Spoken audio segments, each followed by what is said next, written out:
තමයි පරිපූර්ණ කරලා දෙන්නේ. තෙරුවන් කෙරෙහි ශ්‍රද්ධාව නිසා අපි සීලෙන් පරිපූර්ණ භාවයට පත් වෙනවා. සීලෙන් පරිපූර්ණ භාවයට පත් වීම නිසා ඉන්ද්‍රිය සංවරය, චිත්ත සමාධිය කියන කාරණේ සකස් වෙනවා. මොකද මැරෙන මොහොත මාත්‍රේ අපි මේ කතා කරනවා hina වෙනවා වගේ ලේසි දෙයක් නෙමෙයි. තේරෙනවද? මැරෙනවා කියන මොහොත ඕනම කෙනෙක් දන්නවා තමන් මැරෙනවා කියලා. ඒ මැරෙනවා කියන්නේ මෙච්චර කාලයක් අයිති කරගත්තා වූ සියල්ල දාලා යනවා. ඒතකොට මේ මැරෙන මොහොතේ හිත ගලප ගන්න පුළුවන් මාත්‍යෝ ශ්‍රද්ධාවෙන් සීලෙන් පරිපූර්ණ වෙච්ච කෙනෙකුට පමණයි. ඒ දෙකෙන් පරිපූර්ණ නැත්නම් යාට මරණ මොහොත කවදාකවත් ගලප ගන්න බෑ. තේරෙනවද? ගලප ගන්න බැරි වෙනකොට එයා කුමක්ද තෘෂ්ණාවෙන් බැඳුනේ? තෘෂ්ණාව ඊට අදාළව ප්‍රතිසන්දිය මැරෙන වෙලාවේ මාත්‍යෝ සිතුවිලි දහස් ගණනක් ඇති වෙමින් නැති වෙමින් යනවා. අපේ තුල චිත්ත සමාධියක් නැත්තම් වේගවත් හිත වේගයෙන් ඇති වෙමින් නැති වෙමින් යනවා. ඒ වේගවත් ඇති වෙමින් නැති වෙමින් මේ අතීතයේ තිබ්බා වූ අකුසල් ධර්ම රූපයන් අපිට මතක් කරලා දෙනවා මාත්. දැන් එක මහත්ෙක් මැරෙන්න යනවා. එයාට අවුරුදු 65යි වයස. නමුත් එයා කියනවා එයා ශ්‍රද්ධාවෙන් බැහැර වෙලා හිටියේ මැරෙන්න යන වෙලාවේ. එයා කියනවා මාත් එයාට ඉස්කෝලේ ගිහිල්ලා ළමයිට ගහපු ඒවා මතක් වුණා කියලා. මේ අවුරුදු 65 කෙනාට. ඒ කියන්නේ මේවා මේ ධර්ම රූපය කියන මේ මනසේ තැන්පත් වෙලා තියෙනවා. නමුත් අතවේදී අපි ශ්‍රද්ධාවෙන් පරිපූර්ණ නැත්නම් චිත්ත සමාධිය ඉන්ද්‍රිය සංවරයක් නැත්නම් මේ ධර්ම රූප මතුවලා ආවිල්ලා මතුවෙන රූපයට අදාළ ප්‍රතිසන්දිය යනවා. තේරෙනවද? දැන් මැරෙන වෙලාවේ අවසානයේ තුතිසිතට අදාළ වෙන චිත්තය මොකද්ද? ඊට අදාළ ප්‍රතිසන්දිය යනවා. ඒක තමයි තියෙන්නේ. ඒ නිසා තමන් වඩාත්ම බැඳුන දේ මොකද්ද? තෘෂ්ණාවෙන් බැඳුන දේ ඒක තමයි හුඟක් වෙලාවට උපාදානය වෙන්නේ. කැමති හෝ අකමැති. දැන් එක මහත්ෙක් හිටියා. ඒ මහත්යාගේ විනෝදාංශය කකුළු වල්ලන එක. ඒක විනෝදාංශය. කෝටිපති මහත්යෙක්. උදේට යා යකට කූරක් අරගෙන බාල්දියක් කරන් බෙරට යනවා කකුළු වල්ලන. ගෙනල්ලා යා සේවකීන් දෙනවා උයන්. මේ මහත්යා මෙහෙම යනකොට මහත්යෝ දැඩි අනතුරකට ලක් වෙනවා. අනතුරු ලක් වෙලා යා දැඩි සත්කාරයකට ගේනවා. දැන් එයා මැරෙන්න යන්නේ ඇත්තට විදිහම එයා මැරෙයි කියලා. මෙයා මැරෙන්න යනවා කියන වෙලාවේ මහත්යෝ කියනවා එයාට මේ දැඩි සත්කාර ඒකකේ තියෙන හැම කුළුණක්ම පේන්නේ කකුලෙක් විදියට. එයාට ඉස්සරහට දොස්තර මහත්තයාත් පේන්නේ කකුලෙක් විදියට. දැන් මොකද්ද මේ වෙන්නේ යන්නේ? එයා කකුල විතරේ උප්පත්තිය සකස් කරගන්නයි යන්නේ. නමුත් මේ මහත්තයා මැරුණේ නෑ මහත්තයෝ. තේරුණා? මැරුණේ නෑ. නමුත් මේ මහත්තයා මැරුණා නම් මේ ලෝකයේ කිසිම කෙනෙක් විශ්වාස කරන්නේ නෑ එයා කකුලෙක් වෙලා ඉපදෙයි කියලා මහත්තයෝ. ඒක තමයි මේ භවයේ තියෙන භයානකභාවය. කකුලෙක් වෙලා ඉපදෙයි කියලා විශ්වාස කරන්නේ නෑ. තේරුණා? නමුත් එයාම කියනවා මට මේ දේ මෙහෙමයි වෙන දෙයක් මට මතක් වුණේ නෑ. මොකද එයා කකුල වැල්ලේ තෘෂ්ණාවෙන් මාර්ගය. එයා අකුසලයක් කියලා ඒක දන්නේ නැහැ. කැමැත්තෙන් කරේ. කැමැත්ත තමයි උපාදානයේ බවට පත් වෙන්නේ. තේරෙනවද? ඒ අකුසල විපාක දෙන්නම ඇයි එයා කකුලෙක් වෙන්නේ? එයා කකුලව මැරුවා වගේ මායිමත් එයාව මැරුවා. ඒක තමයි භවයේ ස්වභාවය. තේරෙනවද? දැන් බුදුරජාණන් වහන්සේ කාලේක හාමුදුරුවෝ කෙනෙක් ඉන්න ස්වාමීන් වහන්සේ නම. උන්වහන්සේට වස්ත්‍රයක් හම්බ වෙනවා රෙද්දක්. වස් කාලේ ඉස්සෙල්ලා හම්බ වෙන්නේ. මේ වස්ත්‍රය ගිහිල්ලා මෙයා එයාගේ නැගිනියට දෙනවා මේක තියාගන්න මම වස් ඉවර කරලා ඇවිල්ලා ගන්නම් චීවරයක් හදන්න කියලා. දැන් එයා නැගිනියට මේ රෙද්ද දුන්නාම නැගිනිය කල්පනා කරනවා මේක මට ඇඳුමක් මහගන්න හොඳ රෙද්දක්.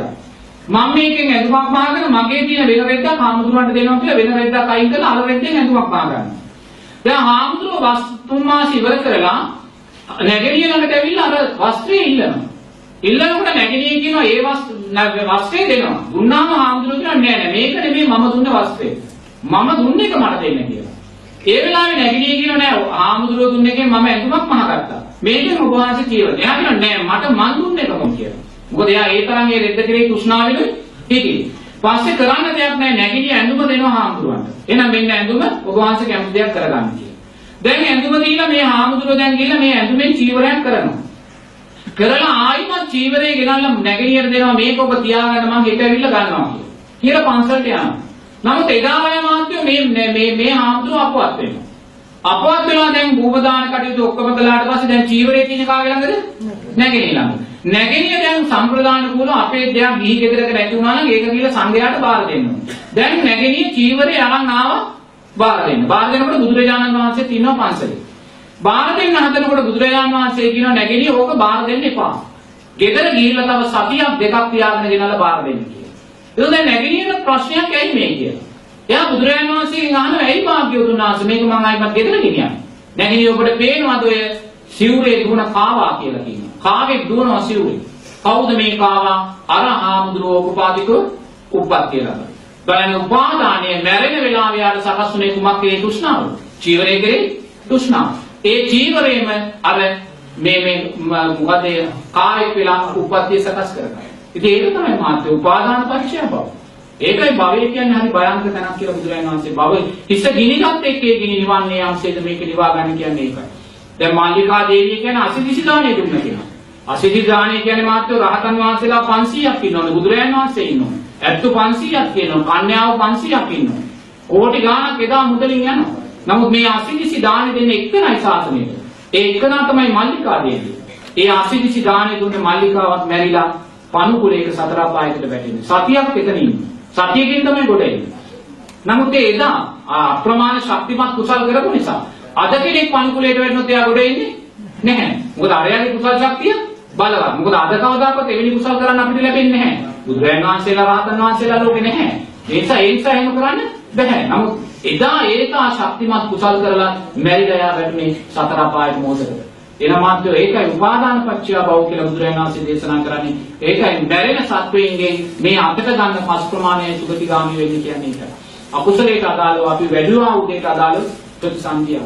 ඉතින් මරණ වෙලාවේ මහත්යා කුසල් පක්ෂිය වැඩුවොත් මහත්යාට ලක්ෂණ ආලෝක සංඥාවක් පේන්න පුළුවන්, දිව්‍ය රූපයක් පේන්න පුළුවන්, දිව්‍ය තලයක් පේන්න පුළුවන්, දෙවියෙක් පාවඩයක් එළනවා පේන්න පුළුවන්. ඒ මොකද්ද? දිව්‍ය සංඥාව.